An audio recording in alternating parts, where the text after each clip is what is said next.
Hello, Future Bestsellers. Welcome, welcome, welcome. We are super excited to have you guys here. As always, we are going to be doing some writing sprints today. And with me, hi, I'm Lisa Daly. And I always do this. I always assume, like, sure, everyone knows who we are. Exactly. Hi, I'm Lisa Daly. Welcome to the channel today. And with me, as always, are my talented and awesome co-host, Robert Jones, the story detective, and Michelle Schusterman. Hey, everybody, let's do some intros. I'll start with you, Robert. Tell us a little about you and your awesome channel. Okay, well, my channel is The Story Detective, where I take various forms of storytelling, including sequential art from my time at Marvel, writing, and other storytelling devices, and put them under my Sherlockian microscope, break down the craft, and give it to the viewer to make your craft journey easier. And there are new videos coming. I have been looking up stuff, and as soon as this draft is finished, I'm going to start revamping those videos. that is like the rallying cry of all writers. Like, as soon as this draft is finished, we're all right there. We're all right there. I'm so glad you're here today. Michelle, tell us a little about you and your awesome channel. All right, I'm Michelle Schusterman. I write middle grade and young adult novels, and my channel is Writing Workshops, Traditional Publishing Chat, and Writing Blogs. Thank you so much for being here today. Thank you. I'm Lisa Daly. I'm a traditionally published / indie published, aka hybrid author, and I write contemporary romance and writing advice books, and I used to write dating advice books. So lots of fun, lots and lots of fun. Let's say hi to our friends in the chat. Vixen's here. Hello, Vixen. We are super glad to see you. Mary Putnam is here. Hello, Mary. Glad to see you too. Susan. Oh, I was so excited to see Susan today that I knocked my microphone off. I'm like, wow. Susan, welcome. We're super excited to see you. Daisy's here. Hey, Daisy. Glad to see you. Dana's here. Hello. Shelly's here. Hello, Shelly. We are super, super glad to see you all today. So as folks are starting to sort of filter in, what are you guys going to be working on today? Michelle, what do you got going on today? Today, so I have a new ghostwriting client, and we're just in the very beginning stages. So I'm starting a beat sheet that we're going to be trading back and forth. Ooh, fun. Very nice. That's always a good way to start. How about you, Robert? What are you going to be working on today? I am going to try to finish this draft so I can get on with those YouTube videos. It's close. It's close? How close is it? Is it finished on this stream close, or is it just close? It's not going to be finished on the stream. There's probably 5 more scenes. So definitely not. Or less. So no. I get that. Book Lover is here. Hello, Book Lover. We are super, super glad to see you today. Susan's going to be working on Medusa today. I'm so excited for that story. I think it's going to be awesome. I will be working. So I have a couple things that I'm working on today. One of them is that I have a coaching client who is doing a course. And so I'm going to be working on that a little bit during the stream today. And also I'm going to just take our first sprint and try and do like a straighten of my desk, because I'm having one of those weeks where I've just done a ton and I feel like I'm surrounded by piles of paper, and I would like to I like to have like a nice clean slate when I work. Sometimes I feel like that sort of right. Then you get like, I don't know, frustrated, or your brain sort of feels cluttered if you're working in a crazy day. Mm-hmm. What are you guys working on in the chat? Yeah. Go ahead. Sorry, I didn't mean to interrupt you. Go ahead. I was just going to say it gets stagnant when the books are sitting around and it's cluttered for too long, and you just need to change it up and reorganize. Yeah, that's true. Well, and I think like there's a real like feng shui thing about clutter. Mm-hmm. For sure. So I just noticed this, like, you guys, I always my office that I work in every day is also my set. And I have this little flamingo pillow that usually is in front of the other pillow. It's super cute, but it has all these little pieces that are like the feathers of the flamingo. And so whenever the horror geek comes in here, I'm always like, oh, move that pillow out of the way. Otherwise, you're going to rip all those feathers out. And so I just realized I did not fancy up my office before I started the live stream today. It's going to bug me the whole time. I'm going to see that pillow. I might have to change it. All right. Anyway, let us know what you guys are working on in the chat today. Shelly is working on first draft of her or his or their middle grade. Not you can never make any assumptions. First grade of their middle grade novel. Eddie, is Eddie the name of the novel? I'm kind of fascinated. Amy's here. Hello, Amy. You know what's so funny, Amy? I was just composing an email to you earlier today. I haven't finished yet. It's nothing that exciting. I just wanted to let you know. Dana's here. Hello, Dana. The muddle in the middle. That's the worst, the soggy middle. We can talk a little bit about how to solve some of those issues. Angela, hello from Cleveland. We're super glad to see you today. Very, very nice. Shelly says, yes, fantastic. Love, love, love. So Eddie's the title. Like I always love that name, Eddie. You know, I think I saw this movie a million years ago that had Michael Pare in it. Was it called like Eddie and the Cruisers? I was a kid when I saw it. Yeah. It's super old movie. But yeah, anyway. Totally irrelevant sidebar. Sorry about that. Had the soundtrack and everything. Did you? I just remember that. So I think I just had a mad crush on that guy.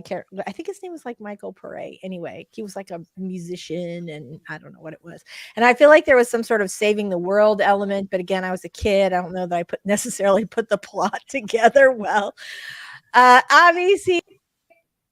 Oh no. Lisa canceled herself. Hi, Abby. She'll be back momentarily. I also like your shirt. Thanks. It wasn't my fault that time. I swear it was StreamYard. I didn't touch a thing. See you, Savvy. We love you to death. And also, you guys, thank you so much for like chit-chatting while I was like, what happened? All right. Book lovers here working on a first draft of a novel inspired by the underworld. Love that. Love that. Very nice. I feel like I can't remember how to pronounce your name. Is it Ananya? Is that what everybody would guess? All right. Tell us if we're wrong. We think it's Ananya. But if it's not, tell us how to spell it phonetically because we obviously don't want to say your name wrong for the whole stream. That would suck. All right. Anyway, yay, first draft. Super excited.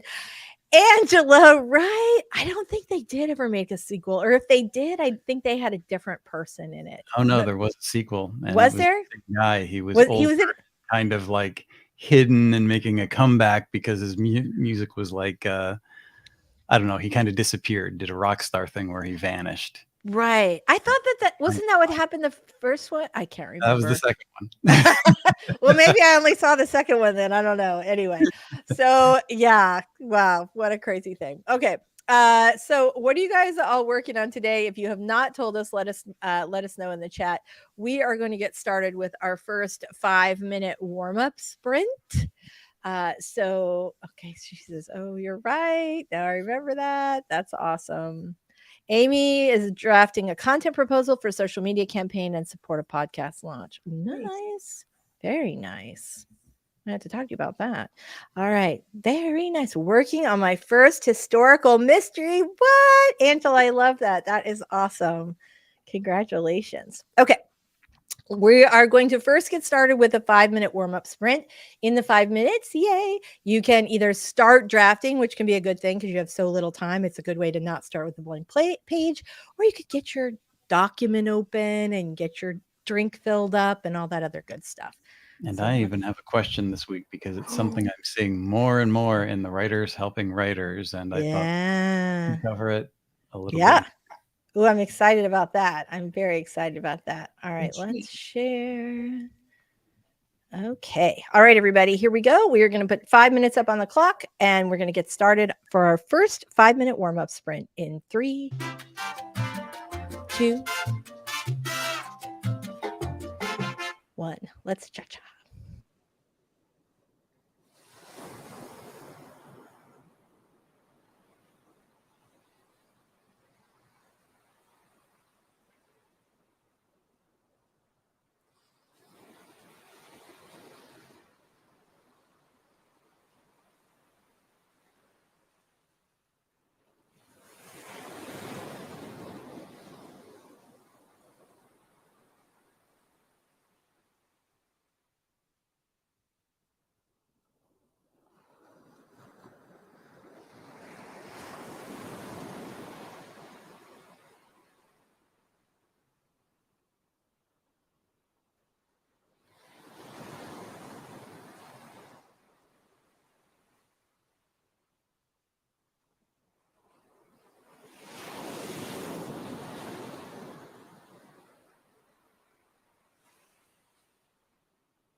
Okay, let's get rid of this screen. There we go.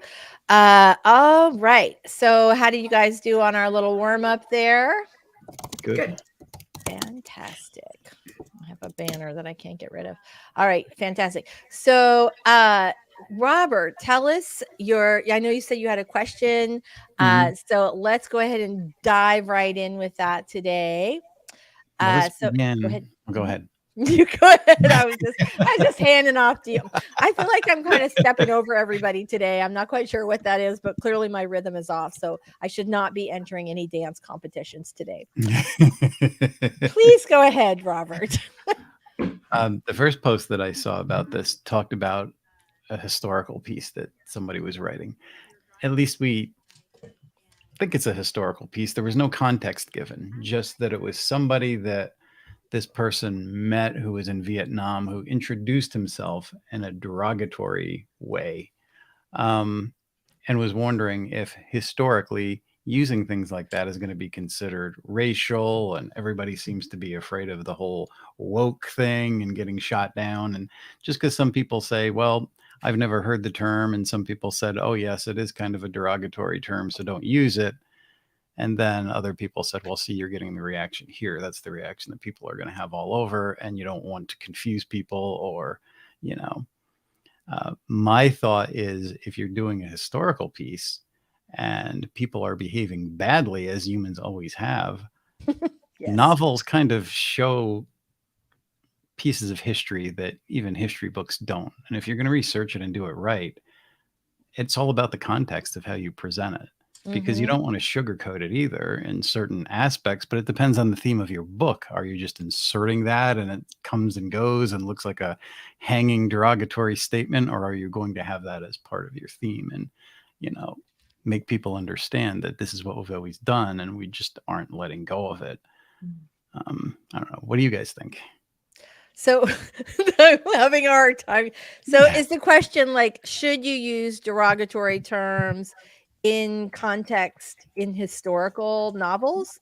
Yeah, Is with that people that, may have been marginalized or just put down for various things. The term that he had,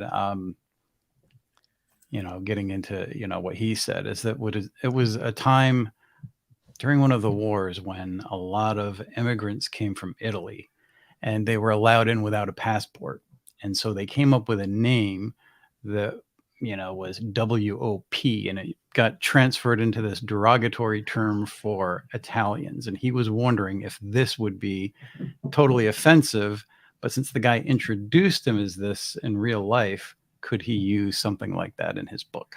I think, well, for that, I think a lot of people have, like, for instance, I'm part Italian. I have heard the expression that I'll just say it because I'm Italian. Can I do that? WAP, right? That was the term we were just talking about, which is not socially acceptable to say. It's not very nice, right? It's quite derogatory. However, I did not know the context for where that originated. And I would have actually found that really interesting in a book. So I think in that kind of context, I mean, there are some words that I would never, ever, ever touch in right? No matter what. But I'll give you a really good example. There is a scene in my new book, The Cutting Edge, where an ex-boyfriend refers to our main character with some really nasty derogatory words that we will not stand for as ladies. Not happening. Or smart guys. And and she calls him out on it, and the hero calls him out on it. And so in that context, it can be sort of a learning thing. It can be, a way to say, like, this is not acceptable. But I think it depends all on how you use it. I don't know. You guys, I'm dying to know what you think of it. I think it can be a good opportunity. I think there are some words you never want to mess with. And I hate with anything with a novel, I hate to say never do this or definitely go ahead and do this because everything is so different. That's like a terrible. Always sketchy. And I think it's one example of going back, to the 1960s or whatever. And we still have a big problem with people immigrating to this country, even though we've all been immigrated into this country. And it's a weird thing, and it still persists. I think if you address it right, it could be educational. If you don't, Mhm. you're just throwing things around and people don't understand it, as some younger people in the chat did not. You know, it can be touchy, but it depends on the context. And I don't know if I would tell a writer to shy away from something if he has a point to be made about that. That I think intent is everything. Yeah. That is exactly it, Michelle. Like, why Intent. are you doing it gratuitously, or are you Right. doing it to show a point? Because I feel that it's fine if you write historical and you don't want to use those terms. I wouldn't Absolutely. personally. I'm not comfortable with that. But to say it's wrong for any historical to use those terms is doing a disservice to the people who lived through that. That was the reality at the time. Mhm. And I know this isn't the same thing, but I'm thinking about all of the cases lately of publishers taking classic books like by Roald Dahl and sanitizing them for today's use. And I have an issue with that, to be honest. I mean, I think the best quote I've heard, this is not me, in this whole debate is like, if you stand for progress, if you want to progress, then how can you do that if we're constantly erasing what we're progressing from? Right. That's what it was. That was the reality of it. It's ugly. Yeah. So, if that's in your historical and it's something that could be upsetting to people, put a content warning in the beginning so that readers who might be negatively affected by that can avoid that book if they want to. Or for kids who are reading like Tom Sawyer, to have, footnotes to talk, right, that educate them as they're going through it. So you don't necessarily change the language, but you also give context to it and say, this is not an acceptable term. This is harmful to people. And this is what, and this was appropriate at the time. So, or not, it was never appropriate, but it was commonly used at the time. So yeah, I think there are ways to do it. It's a tough thing. The thing about being a creative and author is that you're constantly pushing boundaries. Yeah. If it is within the context and he's making a point of it and it's just not thrown in there arbitrarily. I mean, I think about my own youth and reading novels and so many things that I've learned and looked up that I hadn't heard of before in terms of history.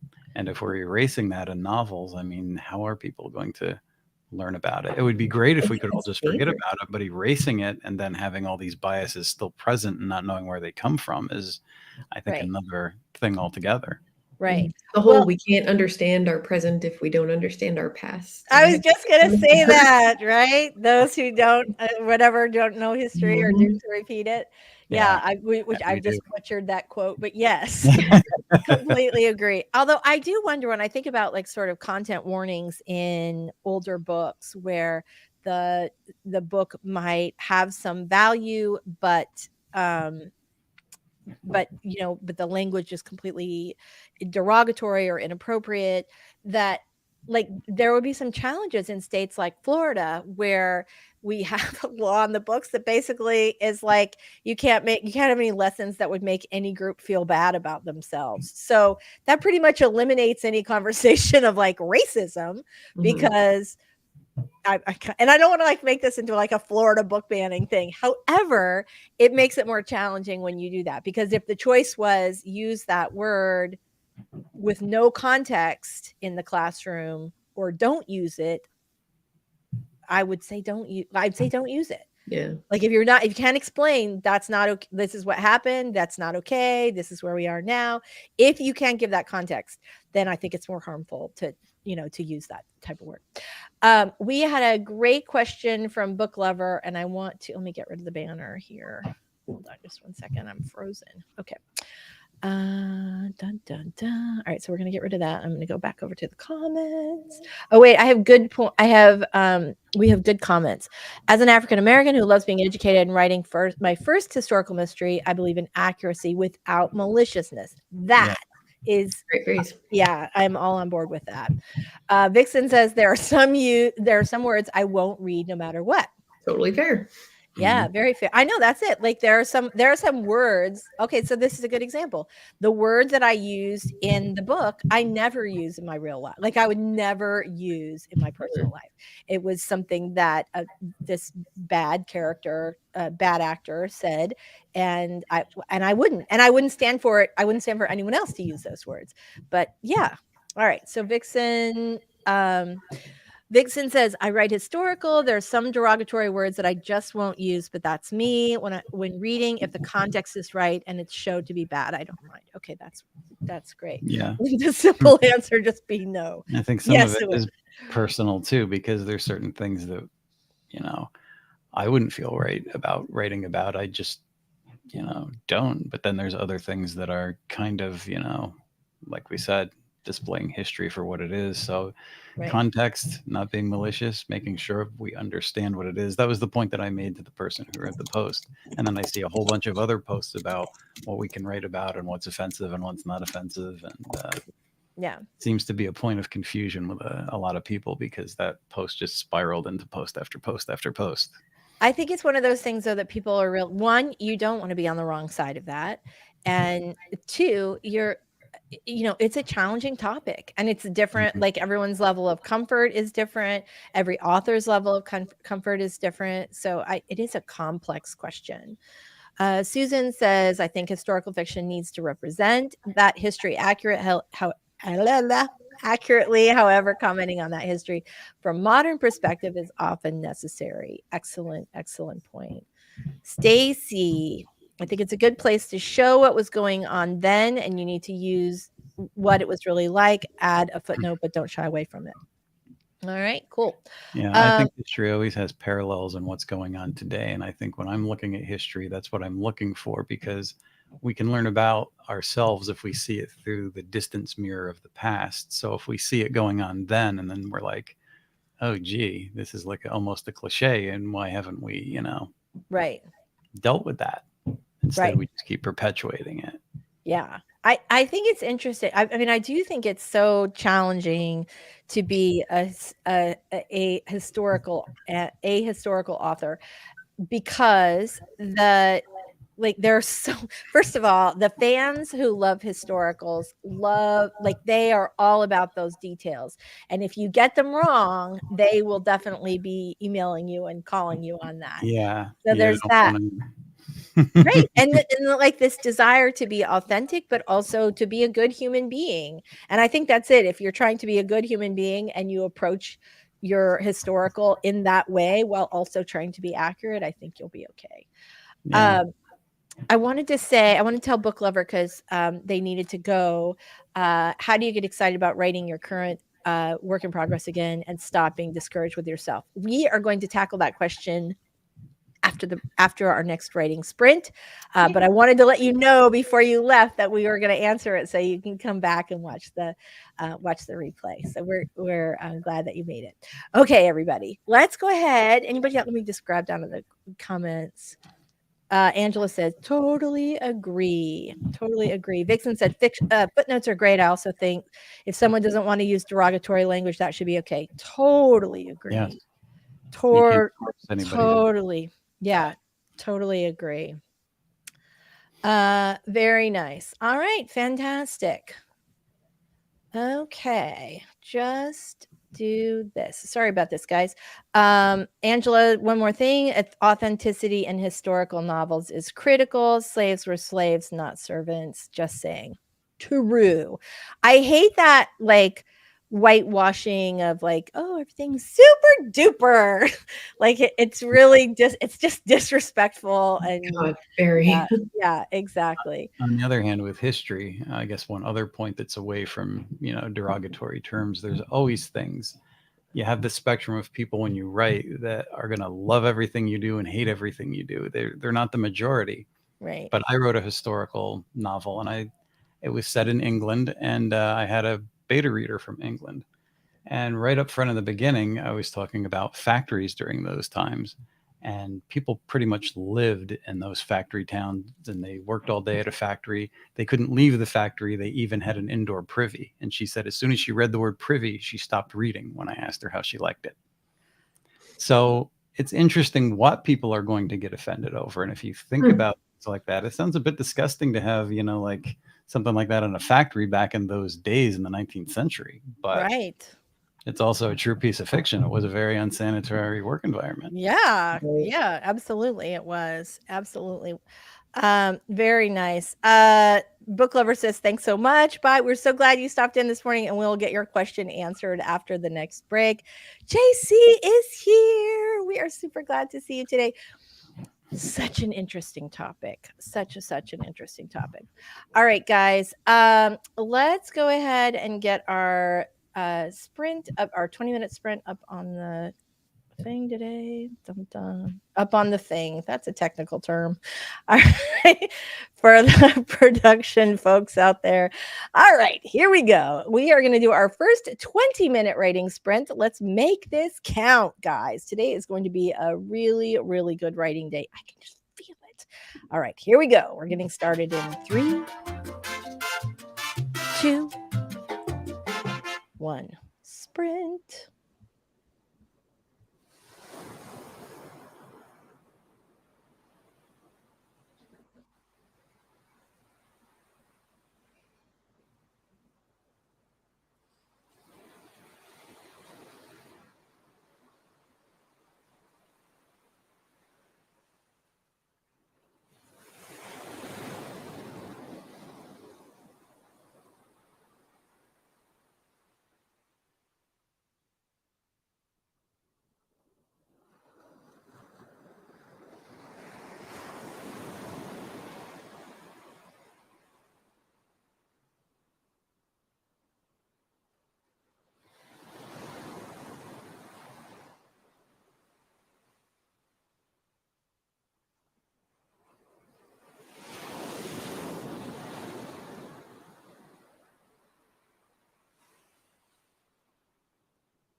All right. Welcome back, everybody. Let me get rid of that terrible thing. All right. Fantastic. Very, very nice. Very nice. Oh, Heather's here. Hello. Very nice. We're really glad to see you. Mav is here. Hello. JC, did we say hi to you earlier? Hi. I'm so glad you're here. You know we love you. All right. We're going to go back and answer book lovers question. Let me drag back through. Okay. Here it goes. How did everybody do on that sprint? Let us know in the chat. How did you guys do? Robert, how'd you do? Good. I'm almost finished with one of those scenes, so I'll definitely make progress. It's short because all these are kind of wrapping things up. It's not like big extended scenes. So Right. Well, that's the thing. By the time you get to the end of the book, I think I had an agent tell me once, and I believe this to be true. My agent told me this when I was working on my first book, and I was like, I don't know how long it's going to take. And she said, once you hit to 80%, you just sailed through to the end. And I don't know if that's true for me because she told me that, and I just believe it. And that I have reinforced that, or if it's, but as far as I know, from talking to other authors, that other people feel the same way. Michelle, do you feel like that? Sail right through once you hit about 80-85%? Yes. Yeah. It's like you're running downhill. Right. That's exactly what it's like. You have everything. You have everything. All right. So let's answer book lovers question. How do you get excited about writing your current work in progress again and stop being discouraged with yourself? Sounds like you're in the soggy middle. And I wish you were still here so that we could ask you that question. Who wants to get started with this one? Go ahead, Michelle. Sorry. Still reading. I'll start. I just feel like I'm giving forever. Go ahead. Okay. It's hard, That's a right? good one. It is a good one. I mean, one of the things that I do is that I will go back. I will go in and write the scenes I'm most excited about. Yeah. Right. So if you laid out your plot, I think it's more challenging if you're a pantser to get that sort of excitement. But but I also will sometimes go and look at the description, like that, like sort of the blurb of the book. The blurb always helps. Right, because there's something that gets you all jazzed up. I think because it feels like a book that's done once you do that. And I always start with the blurb. Like I always write that before I ever even start the book. Yeah. And so when I'll go back to that, it really helps sort of remind me of what I'm excited about the story. Something that I used to advise, and I don't do this with every book, I should though, is it can help you when you're writing a first draft if you get stuck on this isn't perfect. It's, to keep a running list of all of the things you're going to edit later, because it just kind of gets it out of your head and onto paper so you can move on. But I also advise simultaneously writing down the stuff you love. Like if you write a piece of dialogue you like, or you come up with a twist you love or something with a character, and then when you're feeling discouraged, go read all the things that you love about the book that you've been keeping track of all along. I love that. That is such great advice. It's funny because when I'm writing my manuscripts, I will have that was loud. I'll make notes all the way through, like, oh, this would be good for, like, this would be a good social quote, or this is that, like, or, ooh, I really love this, or don't forget this in. So it would be super easy to add in, like, oh my God, I love this, or this is so like, well, I write romance, so it's of course going to be all the like super swoony, like, whoo. Yeah. Or a particularly funny piece of dialogue. So there's that. What do you think about taking a break? Good, bad? Great. Yeah. I highly recommend breaks. Yeah. Sometimes you need to give your work in progress a little breathing room. That said, if you're struggling with it, like, make sure that you give yourself a date to go back to it. Like you're taking a vacation from your book. Make it short, because if you're struggling and you stop working on it, then a lot of times it's really hard to get back into it. So do take a break, but make sure that you're, give yourself an end date where you're like, okay, I'm going to just let this book rest for 3 days or for a week, and then I'm going to come back to it on Thursday, the 12th. And I think that can be really super helpful. Anybody in the chat have some good advice? Let's just see. Dun, dun. Okay, here we go. So Kanashi says, personally, I need to take a bit of a break or step away so I can get excited again. Yep, I totally feel that. Anna Taylor. Yay. Oh, fantastic. Glad to hear it. Hi, Anna. We're super glad you made it today. Very nice.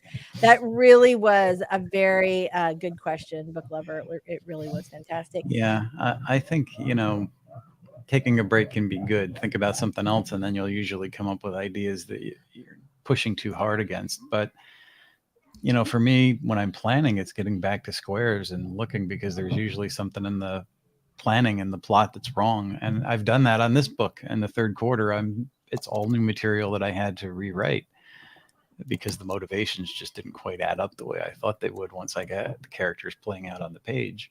Yeah. And if you're pantsing, it is going to be harder, because then you can sit around, but you're still waiting for that next idea. You have to do something that's going to be engaging, and either watch or read similar stories.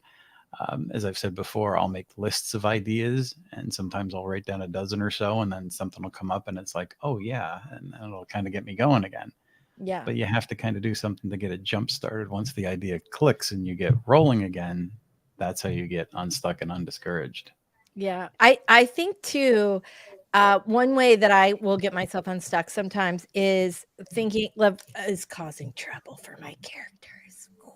Uh, right? I think like, what could I do that would be really like the most inopportune time? Who could get pregnant right now? Who could lose their job? Who could do that? And that sometimes throwing in that extra kind of unexpected trouble, disaster, whatever is enough to kind of get you rolling again for sure. I hope that helped, book lover. I love, I love this, Liara. I'm finishing my "This Is Not a Romance" short story. I'm curious. I'm curious why this is not a romance. What is it if it's not a romance? I mean, there are many other kinds of books. I was just curious. Here we go. Dana's got a great question. At what point do you start using nicknames? For example, a character is named Katya, but as others get to know her, they call her Kat. Do you only refer to her as Kat going forward? I think it's just like in real life, where you have some people that call you one thing and some people who call you another. And so I can't. I think, I mean, what I do is make sure I'm consistent with the characters. So if your mother always calls you Kat, then have her call you, unless she's mad at you, and then maybe she'll call you Katya, right? Or your best friend would probably always call you Kat, but then like somebody at work might call you Katya. So there's always a way where you can introduce that this is the real name, but the people who know you would use your nickname consistently throughout the entire book. And so, yeah, right? Yes. Yeah. Also, keep in mind the reader is trying to keep a bunch of names straight, especially like I'm thinking about, and this is so extreme, but a long, long time ago, I beta read a book where the author had a nickname for every character, and she would switch back and forth between using their nickname, their full first name, or their last name. Oh no! It felt like it tripled the cast, and I could not. You're like, that's it. I can't do it. I feel like the main characters get like your main characters, like 1-2 people can have like their name and a nickname, but everybody else should just get one name. Whether they can have a first and a last name, but like we're just going to call them by one name, always their last name or always their first name or always their nickname. Mm-hmm. Yeah, because otherwise it can feel like you have 87 characters in the book, and it is hard for readers to keep them straight. This is another good reason why it's not a good idea to name a bunch of characters with the same first letter. Like, don't have a Bob, a Brian, a Brianna, and a Brazila. Like, you don't want to have all those people, because your reader is constantly going to be like, who is this? Who is this? And you don't want anything that takes them out of the story. Especially if you have a large cast. I mean, the last book that I did the developmental edits on had a pretty large cast, and there were a lot of similar sounding names. And to the writer's credit, once you got into the story, she really did keep them all separate and identifiable. But when I first started reading their names, I was confused early on. So you don't want your reader to think, oh, wow, that's so similar and so many names, I'm going to have trouble with this, even if it is early on. Exactly. I love this from Kanashi. Rereading can also help you get back into it. Totally true. Totally, totally true. Oh, I heard an and I thought that was us. Okay. Uh, okay, so that Chick Piper TV, I don't know if this would work for everyone or every manuscript, but I go back to what inspired me to write my work in progress. If it was a song, TV show, book, it can help with the block. Yes, that is great advice. Very nice. All right, fantastic. Dana says once I introduce the nickname, I'll stick with it. Yeah, I think that's a great idea. And Kanashi says, I've got a character that uses a hated nickname in narration and dialogue when he's feeling spiteful. I like that. How not to do names. Lord of the Rings drives me bananas. I've heard that. I'm not a Lord of the Rings person, so I regret to say I'm not even familiar enough with it to go like, oh, is that a thing? But the fact that everyone laughed makes me think it really is. All right, you guys. Oh, go we ahead. have these biases in our own head. When we think of like similar sounding names, we think of how people name like twins or brothers and sisters, and we start to think that they're twins or brothers and sisters, and then we find out that they're not. At least I do that. I've tripped over that a couple of times in novels. I just read this book, A Love Catastrophe by Helena Hunting, who I love. She's one of my favorite authors. And she has two characters who are best friends. One is nicknamed Kitty and the other one nicknamed Cat. And there's like a whole cat theme through the whole thing. And I would have thought it was like kind of cheesy. If someone asked me if they were going to do that, I'd be like, I don't know if that's like, but it worked. This is the thing. Anybody who's good at what they're doing can pull it off. So and she did. Like it ended up like feeling like a fun element, not like oh god, not this again. So there we go. Yeah. Vixen says Game of Thrones uses the same names over and over again. True. Very good. Yeah. Oh my gosh. I remember when I started watching Game of Thrones and I was like overwhelmed by the sheer number of characters. And the horror geek was like, don't worry, you will catch on. By the end, you will know who all these people are. It is very intimidating. True. Right. It really was for sure. Okay. Let's go ahead and get started with our timer. We are going to do a second sprint. Somebody said, "Ooh, I got here late. I'm not sure how many sprints did I miss." This is only our second sprint, our second full length sprint. So you did not miss much at all. All right, everybody. Let's go. Here we go. We are going to get started with our writing sprint. It'll be 20 minutes up on the clock, and we're going to get started in 3, 2, 1. Right like the wind.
I literally lost the button. What happened to it? There it goes. Okay. So, how did you guys do on the last sprint? Let us know in the chat. How'd you do, Robert? One scene down, another one in progress. There's basically 3 left after this. That's great. All right. That's cool. How about you, Michelle? How'd you do on that last one? Oh, you're muted. Hold on. I don't know if it's you or me. No, I think it's you. Try. Got it. Sorry. Yeah. I said it was great. I took Rosa out and made another cup of coffee. Sometimes you just need that. Yeah. Me too. I got a ton done, so that's very nice. I love this question. That is a good question. I love it. It's excellent. How do you write characters that are more intelligent than you are? Who wants to jump in on this one? I will, since I'm Yay! doing it. Okay. One, I think you have to have a penchant for whatever their interests are and then do a lot of research. That's the best way. If you don't and you're just looking to write a really intelligent character, then you're stuck doing a lot of research and you have to put it in the language that whatever profession they're going to use. It can be a lot of work, but that's how you do it. Yeah. I think that is the key for writers who, if we feel like we don't know something, we research. Perfect question. Very nice. I love this answer from Anna, from Brandon Sanderson, because he has some great writing advice. If you guys have not had a chance to check out his channel yet, you definitely want to do that. The writers have the luxury of time, so we can think things through before, right? We don't have to think of that smart thing that the character said right the second. Exactly. We have all day to make that comment really count.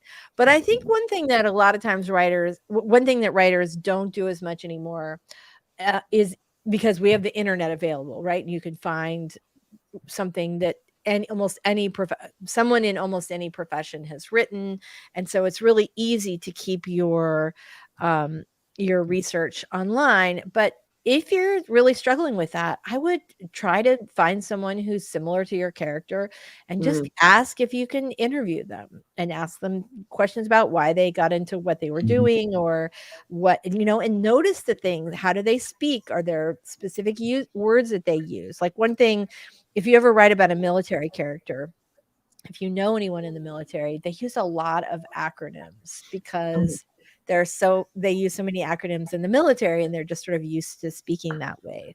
And so, and that's something that you maybe wouldn't notice in writing, but that if you actually spent time with a person who was similar to your main character, that's something that you would pick that up.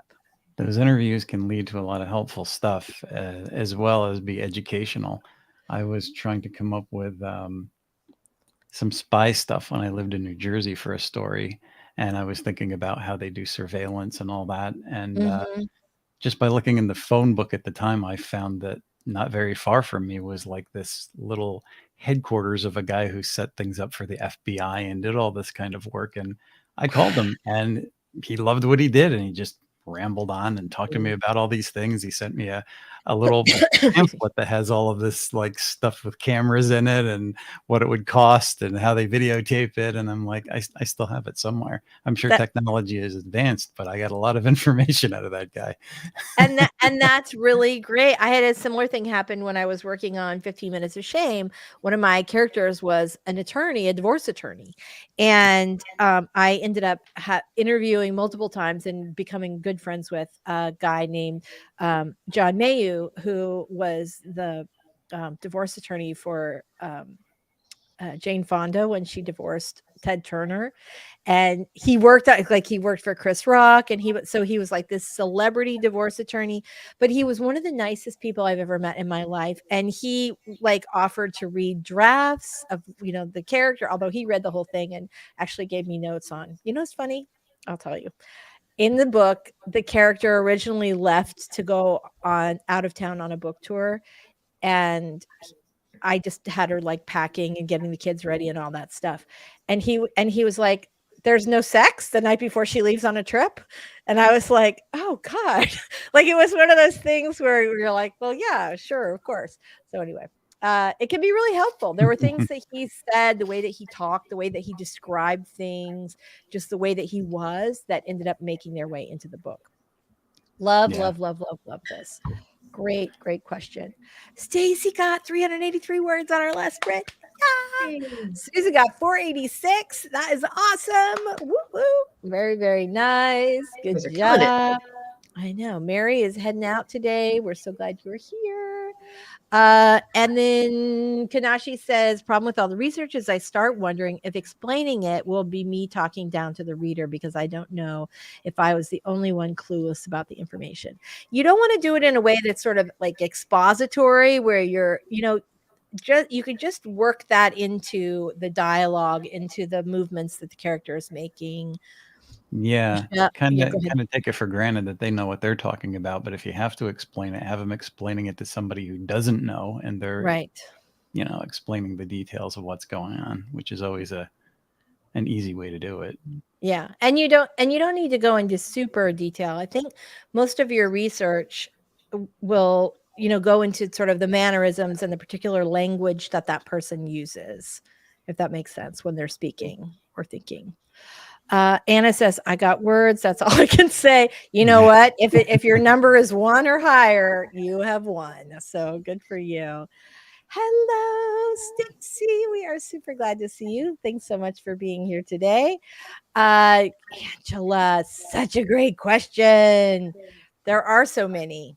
I'm like a total conference junkie. I love them. So there are always local conferences that are a great way to sort of meet other authors in your area. I think my favorite all-time conference, I have 2. My favorite is the Romance Author Mastermind, which is put on by Sky Warren in Texas. And if you're not a romance author, she doesn't do it every year. She's not doing it this year, but she did it last year, and I think she's doing it next year. If you write romance, hands down, best conference ever.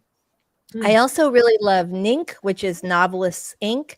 It's closed for this year. It's going, but it's already full for this year. It happens in September. And you have to be approved to be in Novelist Inc. in the group. You have to either have published 2 books. I think there's like an income level. It's not super high, but just like a threshold, like, okay, you're actually doing this seriously.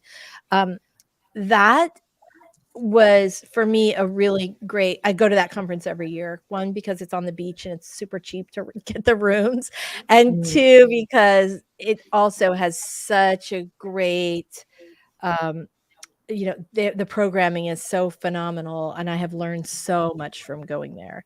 And as far as reader conferences, I used to love to go to RWA, but I haven't been to that in several years, since way before the pandemic. But I'm also going to Orlando Reads Books and Readers Take Denver, which are 2 reader focused conferences. And I think those are always such a great way to meet readers that you might not have met before. Anybody else? I think the most fun I've ever had at a conference was Dragon Con, which is actually like fantasy sci-fi. So you're going to see like a ton of amazing cosplay, but there was like a whole track of just writing and publishing stuff. But there was also like I went and saw a talk from a woman who was a scientist at NASA and was showing us the next Mars rover thing, like just all kinds of awesome stuff. And it was just, from an author perspective, being on panels, it was one of the most well organized and just well attended. It's never a good feeling when you're doing an event and like the seats aren't filled. And right. Dragon Con, that was not a problem because there's just so many people there. So many people. Well, and if you want to go to a conference with a lot of people and great programming, and this conference focuses more on newer authors, the 20 books to 50K conference is in Las Vegas every year, and it's fairly inexpensive to attend. and it's a massive conference, and they also do it online. And so you can take a peek at past conferences to see if it's something that you would be interested in. But I keep hearing over and over and over again that it's such a great place to make great connections, that even if you are a more experienced author, that, just all the people who are there, it really makes it worthwhile. So if you I like have not even heard of that one, and now I'm looking it up because that sounds What- fun. yeah, 20 books to 50K. That is a great, great conference. All right, that is a good one. But I love them. Some of my closest author buddies I have met through conferences. And also, I think, we're lucky because we can come here every week and, have a little chit chat and get together. But it's hard to be an author sometimes. And it's not, I love to go to conferences because you can learn things and you see your friends that you see a couple times a year at other conferences. And I highly recommend them. It makes you feel like you're more part of the community. And I would say, since you mentioned Dragon Con and I mentioned Romance Author Mastermind, it's always great to go to those big general conferences, but also it can be great to go to conferences that are specific to your genre, For sure. right? Because that's really when you're going to meet. And one of the things that's great about going to conferences, you meet a lot of blurbers, like potential blurbers who will blurb your next book. So that's always good. If you're going to go, try and get on a panel because it makes it worth it. And if you're writing and you're trying to become an author, your conference, all your stuff, conference fees, travel, what you eat when you're there, all of that is tax deductible, even if you're not published yet. And even if or even if you're not making any money, you can still take that off on your taxes. All right. Yeah, the Very cons nice. are fun. And another great thing aside from meeting people is they bring the most interesting stuff at science fiction and fantasy cons to sell that you've probably never heard of before, but interesting. Oh my gosh. I remember, I do not know. I'm still I don't understand how people make clothes. Clothes making is a mystery to me. But there was a booth at Dragon Con where this woman was selling like one dress that you could twist and turn around and make it into literally like hundreds of different outfits. It That's it, That's kinda it cool. was like, I can't even describe it. It was like magic. I like, and they were expensive, but like, holy crap, were they ever worth it? yeah. I mean, like it was like one would be like a Snow White theme, so it had the coloring of Snow White's dress, but you could wear it like literally over 100 different ways. It was crazy. I love that. That's great. I bought a crazy expensive skull crown at the last Comic-Con that we went to because of the for the Horror Geek, because I was like, I need this for this if I'm going to keep going to horror and Comic-Cons, I'm going to need a skull crown. And the thing was this elaborate, like it's pretty freaking fancy. I've always Okay. wanted to go to an interesting writing retreat, but I haven't. And around here, there's not a whole lot. There was one that's nearby, and they talked about space for writers, and all they were doing was renting out an empty room that had a couple of desks, and nobody was using it. And I'm like, gee, I wonder why. It's a mystery. I love this question, and I want to answer it when we come back from our next sprint. So this is what's coming up next. We're going to do one last sprint, you guys. We're going to get it in there. Yay. That's right. All right, here we go. All right. We've got a few minutes, but we're going to answer that question when we come back. Okay, here we go. Last one, make it count.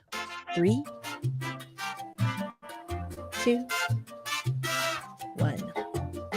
Sprint.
Okie dokie. We are back. We have we only have a few minutes and we have a couple of questions that we want to get through. How did everybody do on that last one? That was good. Good. Yeah. All right. So this is a question. You guys let us know in the chat how you did on this last one. Mist Wonderland writer Stacy says, "Hi, I just sent my first round of queries last month. Do you know how to deal with the waiting game?" Well, let's just say it doesn't matter how long you've been publishing. It sucks for everyone while you're waiting for your book when it's out on submission, either to agents or to publishers. For me, I think the best advice is to focus on one of two things. One, get started right away on your next book, because if you're querying agents, the second question they're going to ask you is, what are you working on next? So heck yes, that is the best advice, Lisa, because working on a new pitch is fun. It is. It really is. And you just keep going. And sometimes you're like, I have definitely known a number of authors where their first book is maybe the thing that gets the agent's attention, but it's the second book that they actually sell. And so, yeah, get going right away. And then the other thing is just start building your platform as though it has already happened and you are published. So start like thinking about your mailing list and, figuring out how you're going to connect with readers and, whether you're going to do that on TikTok or some other social media or whatever, but start thinking about your platform. Just move forward as though it is happening. But I think getting going on your next book is probably best. Can I tell you a really quick story Yes. about that I think would motivate anybody to work on their second book? Yeah. So my first agent, she had a client who, this was a long time ago, went on submission with a book, and this one publisher, this editor was like absolutely in love with it, totally loved the writing, but it was so similar in premise to another book they already had that they just couldn't take it. Right. And because they were so effusive in their love of it, they were like, what else is she working on? And they had a pitch ready for a second book, and they were like, well, send us that. And so my agent and this client spent like 2 days just like throwing together a proposal. I mean, it was like intense work, and sent it to that publisher, and she got a deal. So like it really can pay off to start thinking about that second idea. It really can. What were you going to say, Robert? Sorry. Starting the next one also keeps the energy of your writing going. When you sit and you do nothing and worry, you stick yourself. And so much of life in this business is like keeping moving on that path. And then even if you get rejected, you're already enthusiastic about something else. So it works in that way too. Right. And it prevents, if you're writing, you can like turn off your email and not check obsessively all day long. I know it's hard. Like, I think the waiting is the hardest thing for sure. And Michelle brought up a great point about how sometimes a publisher or an agent will really like your book, but it's just too similar to something else they already have on their list. And so when you're sending out for queries, it can be really easy to take rejection personally. It can be really easy, right? That's your baby. It's everything in your brain. It's your heart. I totally get that. But almost a lot of times, those decisions are not just about your writing and your book, but they also encompass their list and where they're going and a lot of things that you are not necessarily privy to. Yeah. So yeah, we should have made that a challenge. Now, Michelle, in the last 2 minutes of the show today, you are going to have to find a way to squeeze in the word privy. That's our word of the day.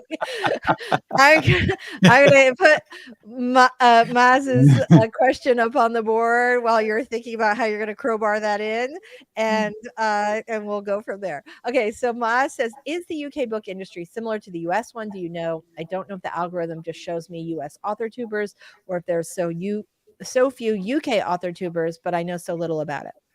So yes, the UK book market is a lot like the US book market, except a lot smaller. And if you ever do a book tour, it's just going to be in that one BBC building where you just go on different floors.